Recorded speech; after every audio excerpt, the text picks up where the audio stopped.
ज्ञान गंगा गीता चैनल में आप सभी का स्वागत है। कृपया इस चैनल को सब्सक्राइब करें जिससे कि कथा आप तक पहुंच सके। आज की कथा राधे राधे।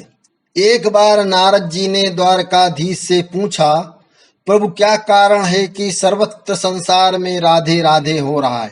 आपकी महापटरानी रुक्मिणी और अन्य रानियों को तो ब्रज तक में कोई याद नहीं करता। कृष्ण यह सुनकर नारद के सामने ही पलंग पर धड़ाम से गिर गए। घबराए हुए नारद ने पूछा, क्या हुआ प्रभु? तब श्री कृष्ण ने कहा, नारद मेरे सिर में बहुत तेज दर्द हो रहा है, तुम कुछ करो। नारद को आश्चर्य हुआ। वे बोले कि आप त्रिलोकी नाथ हो, आप ही बताओ मैं क्या कर सकता हूँ। कृष्ण बोले, मेरे किसी सच्चे भक्त के पास जाकर उनके चरणों की रज लेकर आओ, उसे मेरे मस्तक पर लेप करूंगा तो दर्द ठीक हो जाएगा। नारद जी असमंजस में वहां से दौड़े और सबसे पहले रुक्मिणी के पास जाकर उन्हें अपने चरणों की धूल देने को कहा। रुक्मिणी ने अपने पांव पीछे खींच लिए। वे बोली कि ये आप क्या कर रहे हो? कृष्ण मेरे पति हैं, मेरे चरणों की रज यदि उनके माथे पर लगी तो मुझे नरक में जाना पड़ेगा। यही जवाब अन्य रानियों ने भी दिया।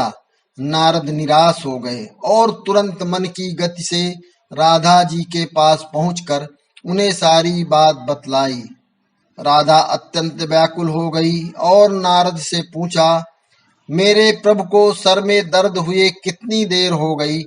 नारद ने बतलाया कि यही कोई 2 घंटा हुआ है। इस पर राधा नारद जी पर नाराज हो गईं। उन्होंने कहा, मेरे प्रियतम को 2 घंटे से जो वेदना हो रही है उसके लिए आप ही जिम्मेदार हो। आप मेरे चरणों की रज लेने तुरंत ही क्यों नहीं आए? अभी जितनी ले जाना हो ले जाओ, उसके बदले में मुझे एक बार तो क्या 1000 बार भी नरक जाना पड़े तो स्वीकार है।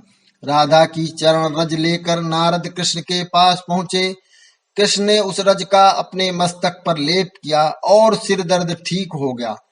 कृष्ण जी ने नारद से पूछा, कुछ समझ में आया कि सर्वत्र राधे राधे क्यों हो रहा है? नारद बोले कि हाँ, समझ में आ गया प्रभु, और ये भी समझ में आया कि आप जिससे प्रेम करते हो उसे एक क्षण भी तकलीफ में नहीं देख सकते, चाहे उसके बदले में आपको कैसा भी त्याग क्यों न करना पड़े। यही सच्चा प्रेम है। समर्पण लेने की बात नहीं सोचता, केवल देने की सोचता है। केवल देने की। कथा समाप्त।